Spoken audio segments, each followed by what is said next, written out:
Hello everyone, कैसे हैं आप सभी दोस्तों। आज इस वीडियो लेक्चर में हम फाइनली उस जगह आ गए हैं जो सबसे लंबा टॉपिक रहेगा हमारा, और जिसका नाम है परसेंटेज। शायद से इसमें 1 महीना भी लग जाएगा। ठीक है, शांति। सुनिए मेरी बात, मैं क्या कह रहा हूँ। मैं कह रहा हूँ कि परसेंटेज में जितने भी टॉपिक आते हैं उन सबको हम साथ लेके चलेंगे। ठीक है, अब परसेंटेज में क्या क्या चीज़ें आएंगी वो सारी एक बार मैं बता देता हूँ आपको। फिर मैं बताऊँगा परसेंटेज चीज़ क्या है, क्यों इसकी ज़रूरत पड़ी, क्या इसकी कहानी थी, सब कुछ। ठीक है, तो हमारे सामने चीज़ है जो परसेंटेज, वो क्या है। इसके अंडर जो जो चीज़ें आएंगी, सबसे पहले तो खुद परसेंटेज, ये इसका सिंबल है। दूसरा आएगा प्रॉफिट एंड लॉस। तीसरा आएगा सिंपल इंटरेस्ट।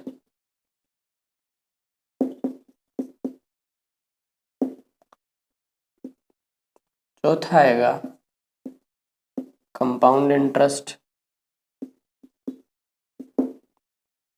पांचवा आएगा डिस्काउंट।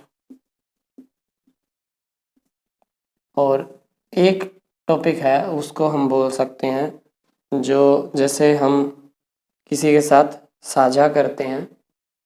ठीक है, साझे वाला जो चैप्टर है उसको हम क्या कहेंगे, शेयरिंग, साझेदारी वाला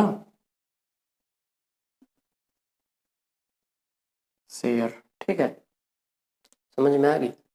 तो ये परसेंटेज प्रॉफिट एंड लॉस यानी कि लाभ हानि, परसेंटेज प्रतिशत, सिंपल इंटरेस्ट साधारण ब्याज, कंपाउंड इंटरेस्ट चक्रवृद्धि ब्याज, डिस्काउंट यानी कि छूट या बट्टा, और शेयर है जो साझेदारी, वो सारे ये सब आएंगे परसेंटेज में।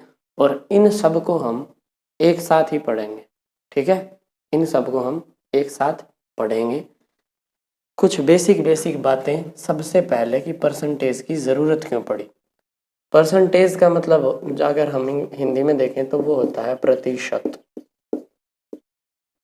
अब इसमें देखिए, प्रति का मतलब होता है प्रति ही, कि प्रति एक, प्रति दो, प्रति किलोग्राम। उसी टाइप से शत का मतलब होता है 100,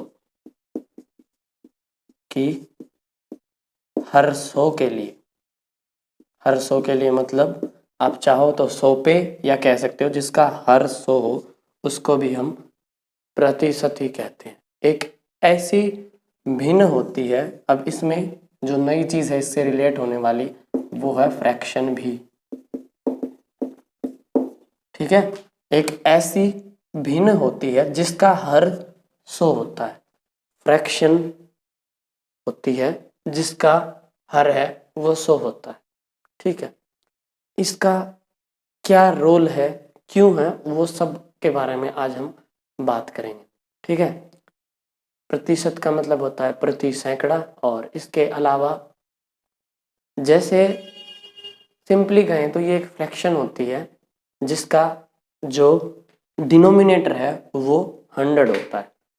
बात समझ में आ गई मेरी।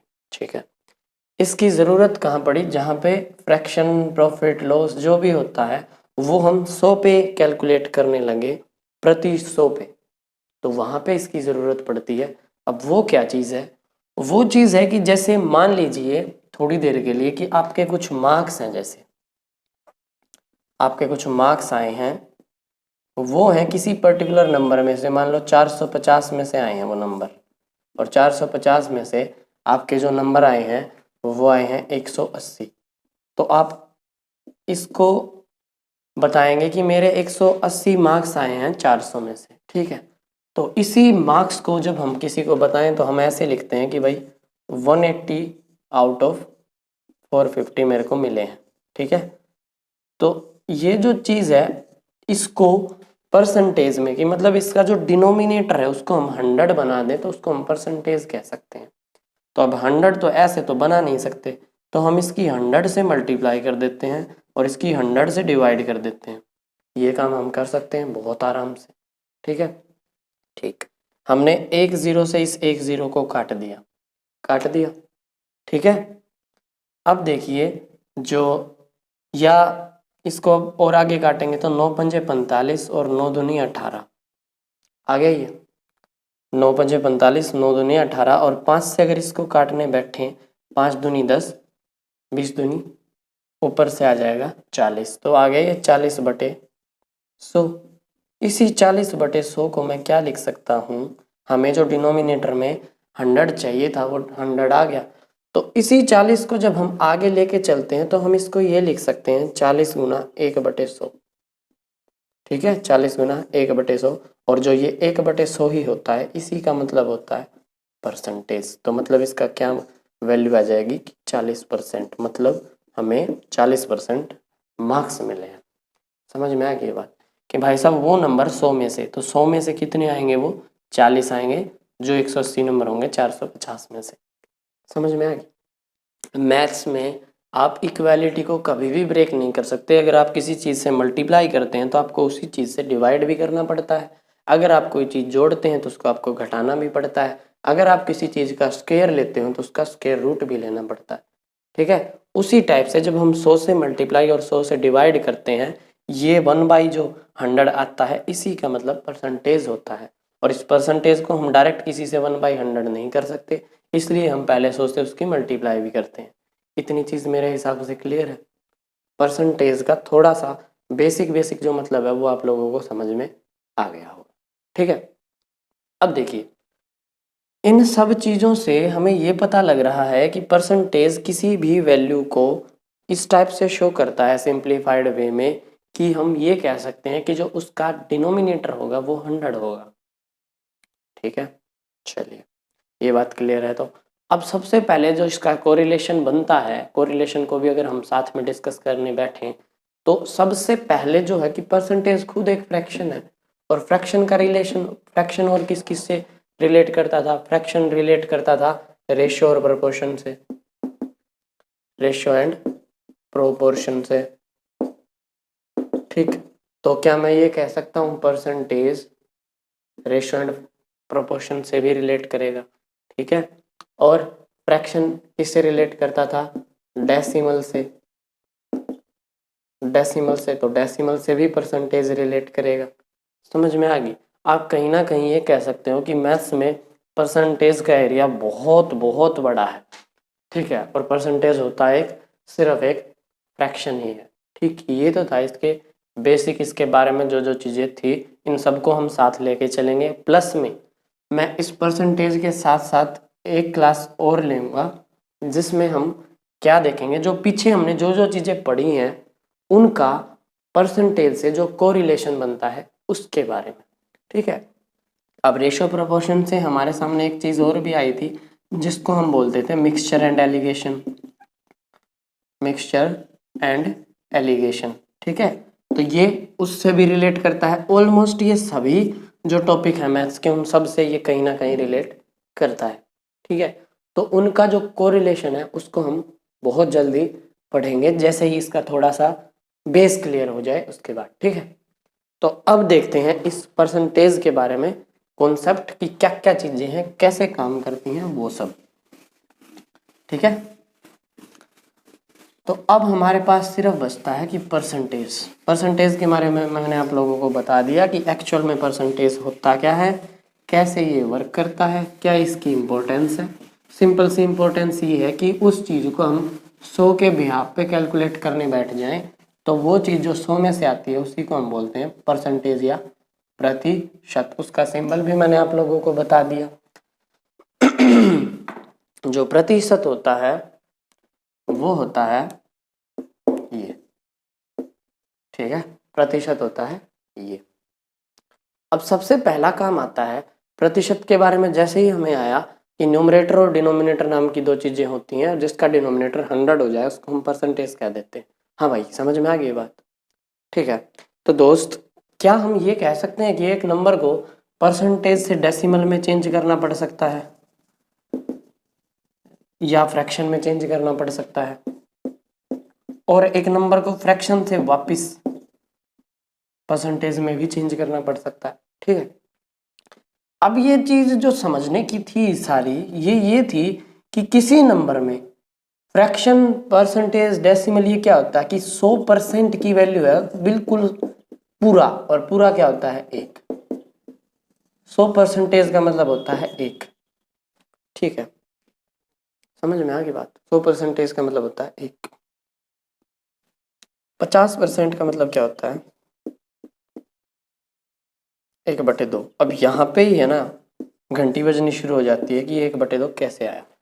तो जब 100 की वैल्यू 1 थी, 100% की वैल्यू 1 थी, तो मैं ये नहीं कह सकता जब इसका आधा हुआ है तो इसका भी आधा हो जाएगा।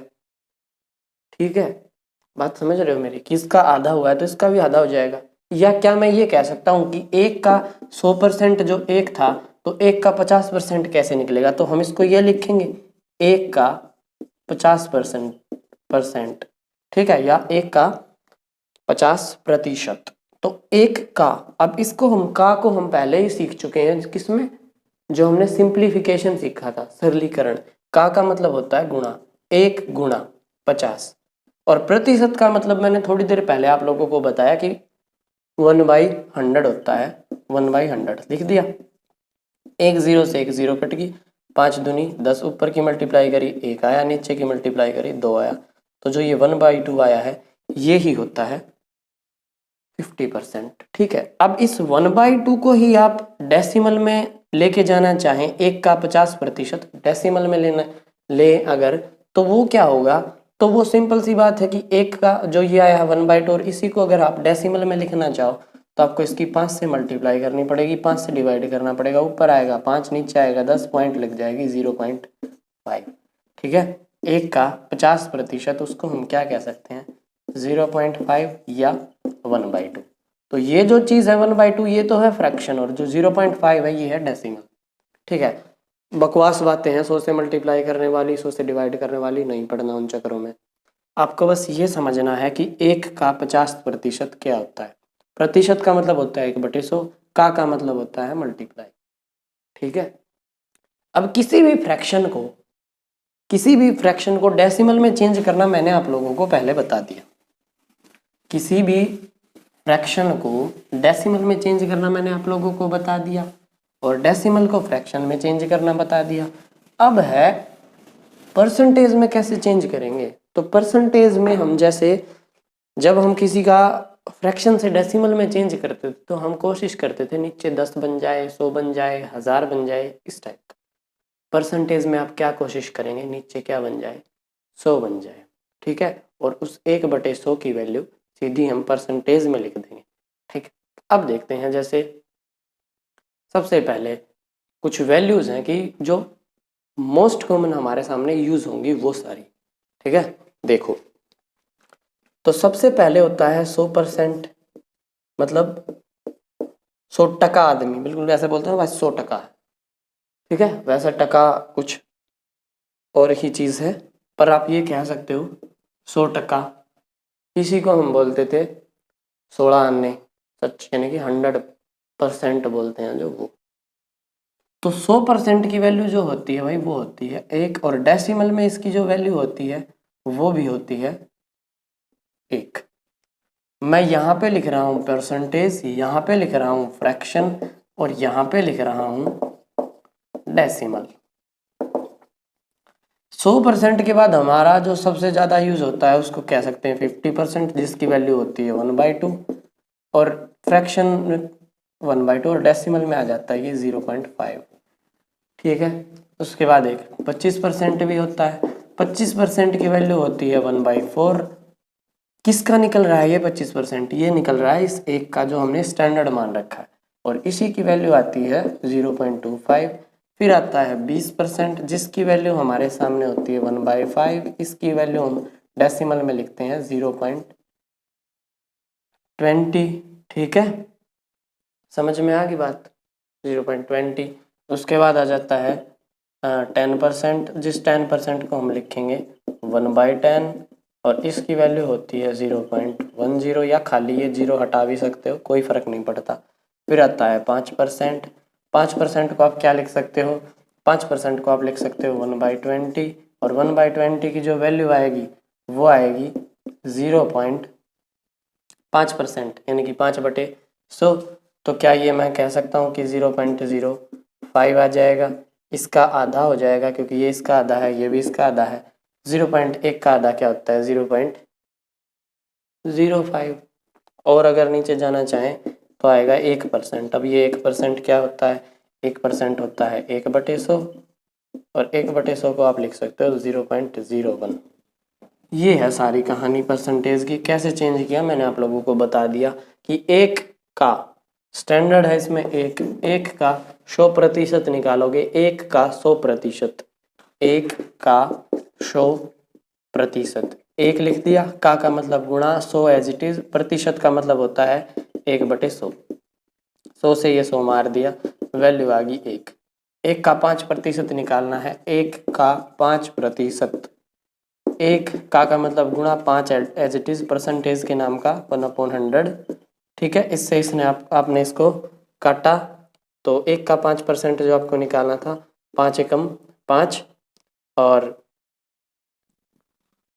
एक का 5% निकालना था तो आपने इसको काटा, 5 एकम 5 और 5 दूनी 10 और 0 एज इट इज। 1/20 आया। 1/20 को ही अगर आप उसमें चेंज करना चाहो, वो मैंने आपको सिखाया ही है कि 1 को 20 से भाग दे दो, ये सारी चीज़ें। इसके अलावा जो जो चीज़ें और भी अगर आप थोड़ी सी और देखना चाहें और टेबल के थ्रू आप समझना चाहें, तो एक टेबल आपको शो हो रखी है। इस टेबल में वो सारी वैल्यूज़ हैं एक के सापेक्ष जिनका आपको यूज़ करना रहेगा। समझ में आ गई? जैसे इस टेबल जो आपको अभी शो हो रखी है, पूरी ऑलमोस्ट पूरी स्क्रीन पे है, मैं तो आपको दिख भी नहीं रहा हूँ। इसमें आप देखेंगे तो आपको दिख रहा है कि सबसे पहले 25% है, उसकी वैल्यू 1/4 होती है। 90% की यानी कि 100 में से 90, 9/10 हो गया।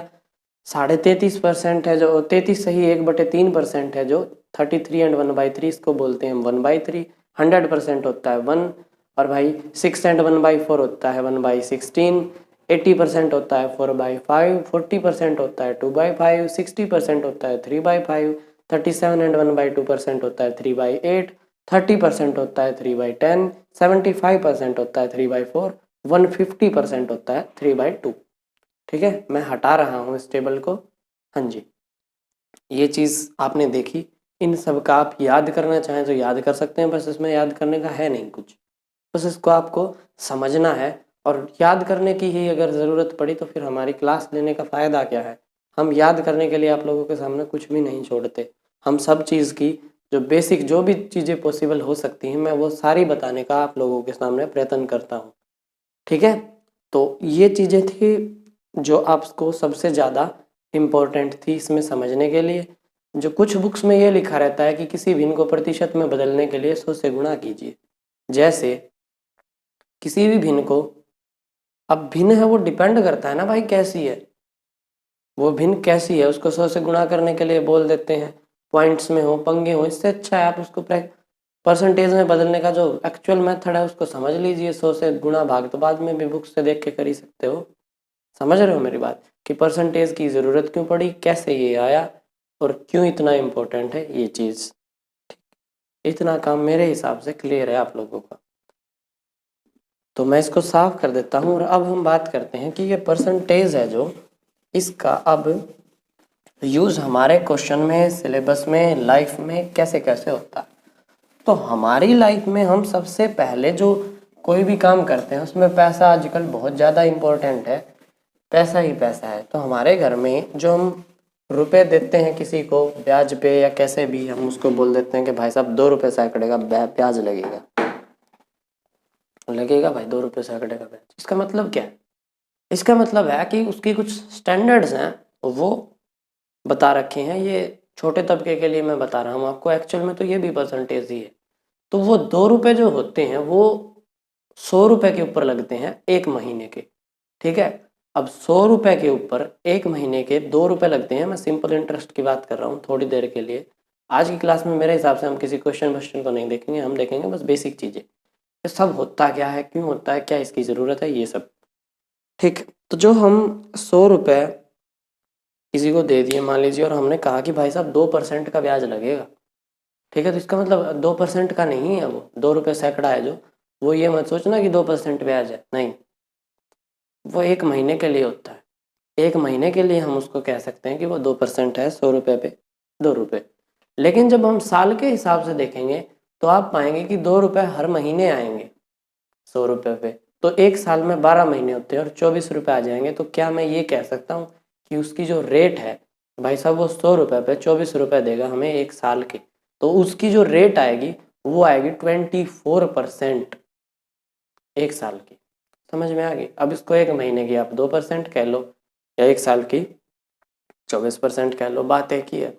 ठीक है, ठीक।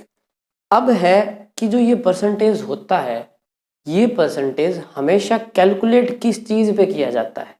देखिए मेरा ये मानना है कि आप बगैर इन्वेस्ट करे प्रॉफिट कमाना तो दूर की बात, आप लॉस में भी नहीं जा सकते बगैर कोई भी चीज इन्वेस्ट करे। ठीक है, कैसे? जैसे हमने किसी चीज में कोई रुपए इन्वेस्ट किए तो हम पहले सबसे पहले क्या सोचते हैं कि जो हमने पैसे इन्वेस्ट किए हैं एटलीस्ट वो हमारे वापस आ जाएं, जो रिस्क फैक्टर हमारे साथ हमेशा काम करता है। ठीक है, तो हम क्या सोचते हैं कि सबसे पहले तो 100 रुपये हमारे वापस आ जाए और उसके बाद आ जाए प्रॉफिट, कोई बात नहीं, हमारा जितना समय लगा है एटलीस्ट या जितनी भी मजदूरी दिहाड़ी हमारी लगी है वो भी वापस आ जाए। ठीक है, चलिए उसके बाद तो अगर मान लीजिए आपके 100 रुपये से कुछ ज़्यादा आ गए तो आप क्या कहेंगे? भाई मैंने 100 रुपये लगाए थे, ठीक है, और मेरे को 100 रुपये पे इतना प्रॉफिट और मिला। मेरे को 100 रुपये मैंने इन्वेस्ट करे और मेरे को इतना प्रॉफिट मिल गया, मेरे को 150 रुपये वापस मिले, तो मेरे को 100 रुपये तो वो मिल ही गए, 50 रुपये मेरे को एक्स्ट्रा मिले। तो हमेशा जो प्रॉफिट होगा वो आप ये नहीं कहेंगे कि 150 रुपये प्रॉफिट हो गया, नहीं, हमेशा आपको 50 रुपये प्रॉफिट होगा। क्यों?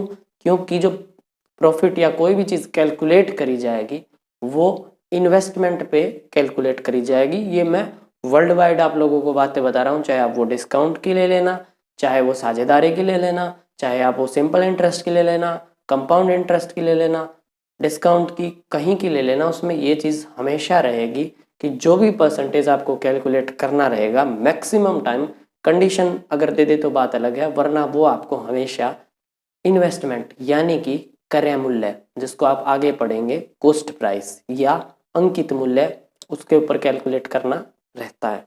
ठीक है, ये बात मेरे हिसाब से क्लियर है। कैसे? जैसे आपने 100 रुपये से 150 रुपये बना लिए तो आपके पास 50 रुपये का जो प्रॉफिट आया है, 50 रुपये का प्रॉफिट आया है कितने पे? 100 पे। तो क्या आप ये कह सकते हैं कि हमने 100 रुपये लगाए थे और 50 रुपये हमें उसके मिल गए और 100 वो मिल ही गए? ठीक है, क्या आप ये कह सकते हैं कि आपने 100 रुपये लगाए थे और आपको 50 रुपये प्रॉफिट मिला, तो प्रॉफिट 100 रुपये और जो उसमें आपने इन्वेस्टमेंट करी थी, मतलब प्रॉफिट 50 रुपये और इन्वेस्टमेंट करी थी 100 रुपये, इनटू में आपने कर दिया 100। ठीक है, इनटू में कर दिया आपने 100। ठीक है, क्यों? क्योंकि आप इसको 100 पे कैलकुलेट करना चाहते हो। तो ये 100 से 100 कट गया और आपको क्या मिलेगा? आपको मिलेगा कि मेरे को 50% प्रॉफिट हुआ है, जिसका फॉर्मूला आप लोगों के लिए बना रखा है कि लाभ गुणा 100 बटे क्रय मूल्य। ये अब बात करनी ही पड़ेगी इन सब चीज़ों के बारे में। लाभ हुआ आपको 50 रुपये, आपने 100 रुपये लगाए थे और इंटू में 100 है, 50% आपको प्रॉफिट हो गया। ठीक है, इसका मतलब क्या है कि 100 रुपये पे 100 का 50%, इतनी हमारे पास वापिस रुपया है। इसी को हम बोलते हैं विक्रय मूल्य। ठीक है, इसी को हम बोलते हैं। तो 100 का 50% आप निकालोगे तो वो 50 ही आएगा और 100 रुपये आपने लगाए थे, आपको वापस मिलेंगे 150 रुपये।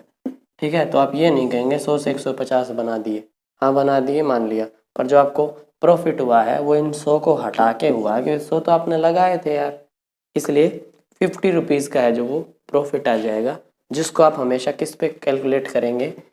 मैं उनके सारों के नाम लिख देता हूँ। या तो होता है वो कॉस्ट प्राइस, जिसको हम बोलते हैं क्रय मूल्य, या वो होगा इन्वेस्टमेंट, जो भी कोई भी इन्वेस्टमेंट होगी इन्वेस्टमेंट, या वो उसको हम कह सकते हैं अंकित मूल्य। अंकित मूल्य को क्या कहते हैं? हम उसके ऊपर जो लिखा होता है रिटर्न प्राइस, अंकित मूल्य, ये सब जो उसके ऊपर लिखा रहता है। ऐसे ही जो पैसे आप देते हैं किसी को ब्याज पे, तो वो हमेशा किस पे आएगा? मूलधन पे जो प्रिंसिपल होता है, ये सारी चीज़ें, ये मेरे हिसाब से आपको समझ में आ गई। ये क्रय मूल्य है, बहुत तगड़ी चीज़ है बाय गॉड, दिमाग खराब करेगा, इसलिए आप अभी समझ लेना कि चीज़ क्या है। बार बार मैं ये कहूँगा कि ये क्रय मूल्य पे लगेगा, तो आप बाद में ये नहीं कह सकते कि आपको बताया नहीं गया था, क्योंकि क्रय मूल्य वो है जो हमने इन्वेस्ट किया है। समझ में आ गई बात? ठीक है, ये चीज़ भी क्लियर होने के बाद अब मैं आपसे बहुत सारी ऐसी ऐसी चीज़ें हैं जो डेली लाइफ से रिलेटेड मैं आप लोगों से पूछना चाहता हूँ कि जैसे हम किसी भी चीज़ में कोई इन्वेस्ट करते हैं, मान लीजिए आपने पैसे इन्वेस्ट किए, तो आप क्या क्या चीज़ें देखते हैं कि हमने कोई काम धंधा या कुछ भी शुरू किया तो सबसे पहले आप उसमें क्या क्या देखते हैं, तो वो सारे फैक्टर काम करेंगे आपके प्रॉफिट के लिए। कभी भी आप ये मत सोचिएगा कि सिर्फ एक पैसा लगाना ही होता है, नहीं, उसके साथ बहुत सारे रिस्क फैक्टर्स काम करते हैं जो आपको किसी भी बिजनेस में ध्यान रखने पड़ते हैं। जैसे सबसे पहले आप लगाते हैं इन्वेस्टमेंट, यानी कि मनी। अगर आप इंडिया में ही हैं तो आप रुपए लगाएंगे सबसे पहले, तो एक फैक्टर तो सबसे इम्पोर्टेंट है ये। दूसरा फैक्टर होता है कि रुपए के साथ साथ ये कितने टाइम तक लगाए, तो मैं उसको कह सकता हूँ कि हमें टाइम भी ध्यान में रखना पड़ेगा, रुपए भी ध्यान में रखने पड़ेंगे, ठीक है। और तीसरा है जो साइड में और चीजें वर्क करती हैं, ठीक है, साइड में और चीजें वर्क करती हैं, ह्यूमन एफर्ट्स जिसको हम कह सकते हैं एफर्ट्स, ठीक है। इसके लिए मैं अगर हिंदी में कोई वर्ड यूज करना चाहूँ तो मैं कह सकता हूँ मजदूरी। अगर हमें भी खुद मजदूर बनना पड़ रहा है उसमें, आई नो हम हमारा टाइम भी लगा रहे हैं, लेकिन हम एक मजदूर के साथ मजदूर की तरह भी काम कर रहे हैं। अगर देखिए बॉस बॉस होता है, लेकिन अगर हम खुद बॉस भी एक उन्हीं में ऐसे लेके चलें कि हमारा है भाई, ये आपका है, ये हमारा है, तो आपको उसमें खुद के एफर्ट्स भी लगाने पड़ेंगे, स्पेशल वाले, ठीक है। समझ में आ गई? मैं ठेकेदारी टाइप की बातें कर रहा हूँ मैं, कि जैसे एक ठेकेदार होता है वो अपने पैसे भी इन्वेस्ट करता है अगर उसको करने पड़ते हैं तो, कि जब पार्टी आगे से पैसा देगी तब लोग उनको देंगे जो भी काम कर रहे हैं, तो उनको पहले देना पड़ता है कि भाई जो मजदूर काम करने आएंगे उनको पहले देना पड़ रहा है। तो वो जो ठेकेदार होगा वो अपना टाइम तो इन्वेस्ट कर ही रहा है, पैसे उसने कहाँ से इन्वेस्ट कर दिए, खुद के पास से, बाकी मजदूरों को दे दिए, और एफर्ट्स अगर एक मजदूर मिसिंग है वो खुद भी लग जाए उसमें काम करने। तो ये सारे फैक्टर्स हैं, वो इन सब को ध्यान में रखेगा, ठीक है। मैं चौथा पॉइंट एक और ऐड कर देता हूँ, बाकी वो इसी में आ गया है, साइड इन्वेस्टमेंट। साइड इन्वेस्टमेंट वो सब इसी में काउंट होते हैं, साइड इन्वेस्टमेंट या अदर चार्जेस, इसमें वो सारी चीज़ें आ जाती हैं। जैसे कोई इंस्टेंट कोई प्रॉब्लम आ जाती है तो उसको रिजोल्व करना पड़ता है, जो वो भी उसी बंदे का काम होता है। तो ये सारे 4-5 फैक्टर हैं, 4 ही फैक्टर लिखे हैं मैंने, और भी हो सकते हैं, वो डिपेंड करता है कि सिचुएशन कैसी है। तो जब भी हम किसी चीज़ में परसेंटेज, प्रॉफिट, लॉस कुछ भी देखेंगे तो इन सब चीज़ों को ध्यान में रख के देखेंगे, ठीक है। समझ में आ गई इतनी बात? चलिए, ये भी क्लियर है। ये सारी चीज़ें आपको आगे बहुत ज़रूरत पड़ेगी इनकी, इनको हमें आगे यूज़ करना रहेगा, इसलिए मैं आज की क्लास में सिर्फ बेसिक बेसिक कुछ ही बातें बता रहा हूँ, परसेंटेज और ये जो हमारा पूरा टॉपिक रहेगा इसके बारे में, ठीक है। अब है, जैसे आप साझेदारी करते हो किसी के साथ, तो एक बंदे ने कुछ रुपए लगाए हैं, एक बंदे ने कुछ रुपए लगाए हैं। भाई एक बंदे ने मान लीजिए x रुपए लगाए हैं, दूसरे बंदे ने y रुपए लगाए हैं, ठीक है। तो सबसे पहले जो प्रॉफिट है, सिर्फ इतनी कंडीशन है, तो x रेशो y जो आएगा हमारा, उसी रेशो में जो इनका प्रॉफिट आएगा, जिसको मैं x डैश से रिप्रेजेंट कर रहा हूँ प्रॉफिट, ये तो है इन्वेस्टमेंट, और ये है प्रॉफिट या लॉस, x और y बार, कुछ भी हो सकता है, ये कुछ भी हो सकता है। अगर बेसिक कंडीशन आप लोगों को दे रखी है कि एक बंदे ने x रुपए इन्वेस्ट किए, एक बंदे ने y रुपए इन्वेस्ट किए, तो पक्की बात है कि जो प्रॉफिट और लॉस है उसका रेशियो जो आएगा वो भी इसी रेशियो के इक्वल होगा। अगर ये 1:1 है, बराबर बराबर रुपए लगाए हैं, तो प्रॉफिट भी बराबर बराबर ही बटेगा। समझ में आ गई? दूसरा, अगर ये अलग अलग रेशियो में है तो ये भी अलग अलग रेशियो में, जिसने ज़्यादा पैसे लगाए होंगे उसी को ज़्यादा प्रॉफिट या लॉस उठाना पड़ेगा, और जिसने कम पैसे लगाए होंगे उसी को उतना ही कम प्रॉफिट या लॉस उठाना पड़ेगा।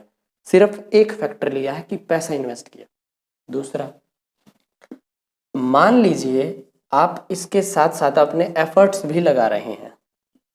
एफर्ट्स का मतलब यहाँ पे आप ये समझेंगे कि आप साथ में उन मजदूरों के साथ अपनी मजदूरी भी कर रहे हैं, तो आप क्या पाएंगे कि आप इस इन्वेस्टमेंट में से सबसे पहले अपनी मजदूरी निकालेंगे।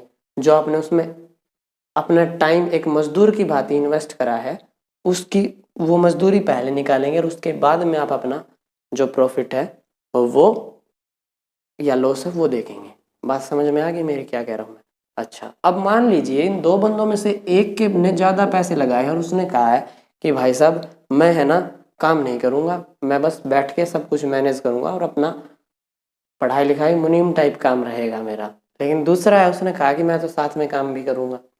उसने कहा ठीक है, तो जो ये दूसरे वाला बंदा है, इसने जिसने कम पैसे लगाए हैं, उसका जो प्रॉफिट आएगा वो परसेंटेज में उससे ज़्यादा हो जाएगा। क्यों? क्योंकि वो पहले अपनी मजदूरी भी तो लेगा उससे कि भाई साहब मैंने एज ए मजदूर काम किया है आपके यहाँ पर, तो पहले तो मेरी मजदूरी दीजिए।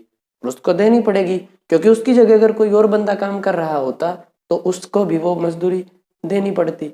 उस मजदूरी निकालने के बाद वो दोनों जो बचेगा, सारा खर्च निकालने के बाद उसके ऊपर आप लोग कैलकुलेट करेंगे कि आपको कितना प्रॉफिट आएगा। अब यहाँ पे जो रेशो है वो वैसे तो सेम ही है, लेकिन उसकी मजदूरी और जोड़ देंगे तो अलग अलग हो जाएगा प्रॉफिट की चीज़ें।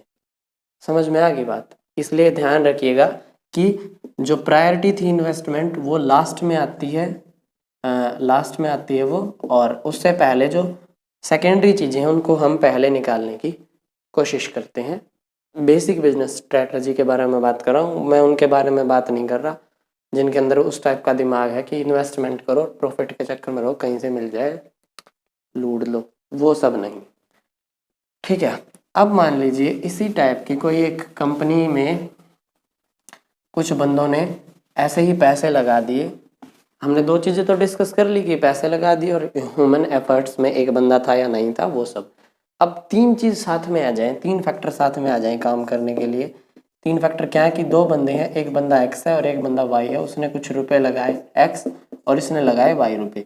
दूसरी बात, एक ने उसमें मजदूरी भी करी, एक ने उसने एफर्ट डाले और एक ने एफर्ट नहीं डाले। तीसरा काम, इस बंदे ने अपने रुपए किसी पर्टिकुलर ए टाइम के लिए लगाए और इस बंदे ने अपने बी टाइम के लिए लगाए किसी भी चीज़ में। तो आप क्या पाएंगे? आप पाएंगे कि इन सारे फैक्टर्स को ध्यान में रखना पड़ेगा कि इस बंदे ने ए टाइम के लिए पैसे लगाए हैं और इस बंदे ने बी टाइम के लिए पैसे लगाए हैं। इसने एक्स रुपए लगाए हैं, इसने वाई रुपए लगाए हैं। ठीक है, तो आप ये नहीं कह सकते कि अलग अलग टाइम के लिए लगाए तो भी प्रॉफिट बराबर है, या अलग अलग रुपए लगाए हैं अलग अलग टाइम के लिए तो भी प्रॉफिट बराबर नहीं भाई, बिल्कुल भी नहीं। अब करेंगे ये सारी चीजें वर्क साथ में। ठीक है, तो इस कंडीशन में जो सबसे पहले जो चीज आएगी वो निकलेगा इसमें से एफर्ट्स। जो एक बंदे ने एफर्ट लगाया है वो चीज बाहर जाएगी, चली गई वो चीज बाहर, एफर्ट जाते ही बाहर। उसके बाद दो फैक्टर बचेंगे कि एक तो इन्वेस्टमेंट है, एक तो है इन्वेस्टमेंट, और दूसरी चीज है भाई, जो दूसरी चीज है, मैं basic condition, I repeat again कि मैं बेसिक कंडीशंस के बारे में बात कर रहा हूँ। अगर किसी की पहले से ही इस टाइप का कॉन्ट्रैक्ट हो कि एफर्ट्स काउंट नहीं करे जाएंगे तो बात अलग है, बाकी वो मूर्ख ही होगा जो कॉन्ट्रैक्ट में लिखने के बाद भी एफर्ट्स लगा रहा है। अगर वो दोनों साथ में लगा रहे हैं दैट्स अ गुड पॉइंट, लेकिन एक अकेला लगा रहा है कॉन्ट्रैक्ट में ये मेंशन ना होने के बाद भी, तो फिर वो उसकी मूर्खता है। ठीक है, अच्छा अगला फैक्टर, एक तो इन्वेस्टमेंट होगी, एक एफर्ट्स होगी और एक है टाइम।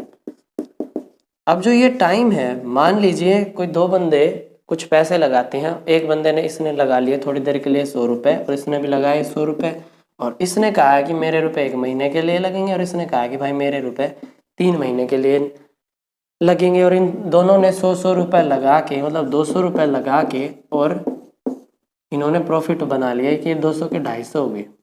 ठीक है, इस फैक्टर को मैं थोड़ी देर के लिए नहीं रख रहा हूँ, ये 250 हो गए, तो 200 रुपए के 250 रुपए हो गए। अब ये कहेंगे कि भाई साहब चल जल्दी से बंटवारा करते हैं, तो यहाँ पे ये बात कभी मत सोच लेना कि 100 रुपए इसने लगाए थे और 100 रुपए इसने लगाए थे, 50 रुपए प्रॉफिट हुआ है, 25-25 बट जाएंगे। ना ना ना ना ना ना ना ना, बिल्कुल भी नहीं।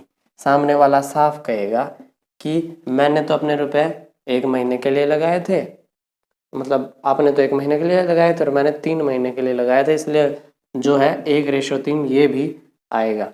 हमने पैसे बराबर लगाए हैं, ये चीज़ अलग है, लेकिन मैंने ज़्यादा टाइम के लिए पैसे लगाए हैं, आपने कम टाइम के लिए पैसे लगाए हैं, तो जो प्रॉफिट है, अब ये अगर इक्वल है दोनों, तो 1:3 में प्रॉफिट टूटेगा। जो 50 रुपये हैं वो 1:3 में टूटेंगे, यानी कि 50 का 1/4 तो एक बंदे को मिलेगा और 50 का 3/4 दूसरे बंदे को मिलेगा। ये बात आप ध्यान रखिएगा, ठीक है। तो जब आप इस 4 से इसको काटोगे तो आपको मिलेगा 12.5, और जब 4 से इस 50 को काटोगे तब आपको मिलेगा 12.5, और 12.5 की आप 3 से मल्टीप्लाई करेंगे तो आपको मिलेगा 12.5। तो यहाँ से आ जाएगा और यहाँ से आ जाएगा 12×3 = 36, 37.5, ठीक है। 12×3 = 36 और एक 37 और भाई 37.5, ठीक है। इन दोनों को आप जोड़ोगे, 5 और 5 10 की 0, 7 और 2 और 1 10, 3 और 1 4 और 1 5, 50 रुपये आ जाएंगे। तो ये रुपए मिलेंगे, ना कि सीधे सीधे जो 25-25 रुपए थे, बिल्कुल भी नहीं भाई। ये चीज़ आप ध्यान रखिएगा, ये भी फैक्टर काम साथ में करेगा, ठीक है। ये फैक्टर सारे क्लियर हैं। अच्छा, अब इसमें तो थे इन्होंने बराबर बराबर रुपए लगाए थे। एक एग्जांपल ऐसा ले लेते हैं जिसमें रुपए भी अलग अलग लगाए और अलग अलग टाइम के लिए भी लगाए। तो किस टाइप से क्या चीजें देखनी पड़ेंगी, ठीक है। रुपए भी अलग अलग लगाए और जो क्या बोलते हैं अलग अलग टाइम के लिए भी लगाए। तो हमने फिर से मान लिया कि दो बंदे हैं, एक ए है और एक बी है। इसने लगाए हैं 100 रुपये और इस भाई साहब ने लगाए हैं 1000 रुपये। अलग अलग रुपए लगा दिए, ठीक है। इसने लगाए हैं 10 महीने के लिए और इसने लगाए हैं 1 महीने के लिए। ये तो है इन्वेस्टमेंट और ये है भाई साहब टाइम फैक्टर, ठीक है। तो जब आप पाएंगे कि इसने 100 रुपये लगाए हैं 10 महीने के लिए, तो इसने हर महीने 100 रुपये लगा दिए, आप ये कह सकते हैं। हर महीने 100 रुपये लगा दिए, कह सकते हैं आप ये। और इस बंदे ने 1000 रुपये एक ही बार में लगा दिए, तो एक्चुअल में इसने भी एक साल में 1000 ही रुपये लगाए हैं। और इसने शुरू में 1000 लगाए हैं, इसने 100 लगाए हैं। इसने 1000 1 महीने के बाद निकाल दिए, इसका काम खत्म, यहीं पे था। लेकिन इसने अपने पैसे 10 महीने तक रखे हैं, ठीक है। अब देखो, इसने इसके 10 गुने पैसे लगाए थे और इसने इसके 10 गुने टाइम तक पैसे लगाए थे, ठीक है। जैसे ही 10 महीने बाद उसका प्रॉफिट कुछ भी आएगा, मान लीजिए उन दोनों ने जो भी रुपए लगाए थे टोटल, तो उसका जो प्रॉफिट आएगा तो वो इन दोनों फैक्टर्स के हिसाब से बराबर बटेगा। क्यों? क्योंकि एक ने तो पैसे 10 गुना लगाए थे और एक ने 10 गुने टाइम के लिए लगाए थे, अपोजिट है, ठीक है। तो इस कंडीशन में बराबर बराबर हिस्सेदारी होगी। समझ में आ गई बात कैसे? मेरी बात समझ रहे हैं आप? इस बंदे ने 1000 रुपये लगा दिए टोटल एक बार, ठीक है, 1 महीने के लिए, और इसने लगाए हैं 1000 रुपये 10 महीने के लिए, ठीक है। फाइनली इसने 1000 रुपये अपने निकाल लिए, बाकी इसने अपना काम किया। टोटल 1000 रुपये इसने दिए थे, तो 1 महीने के लिए दिए थे, तो जो प्रॉफिट आएगा वो 1 महीने का आएगा इन 1000 रुपयों पे।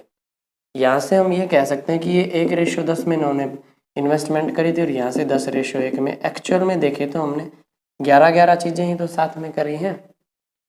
समझ में आ गई बात मैं क्या कहना चाह रहा हूँ?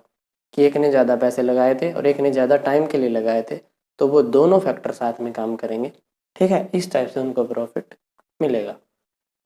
ये भी चीज़ मेरे हिसाब से क्लियर है।